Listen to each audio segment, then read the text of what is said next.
To set alarm clock on the Redmi Pad 2, start by opening clock application. Now accept all of these permissions that will pop up on your screen. Go into alarm on the left bottom corner and here turn it on by clicking on the switcher. If you want to change some settings like date and the time, you can for sure do this.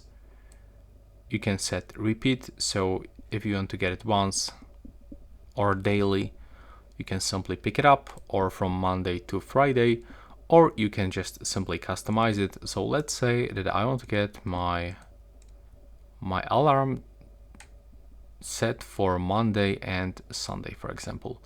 Now you can just go back from here like this, and additionally you can add label of your alarm. There we go.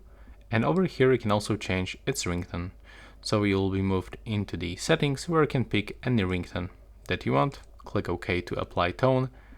And now once you actually go back, you can find out where is your alarm.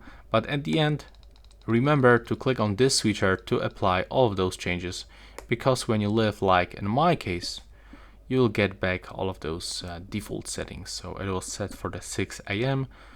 And yeah, that's all for this video.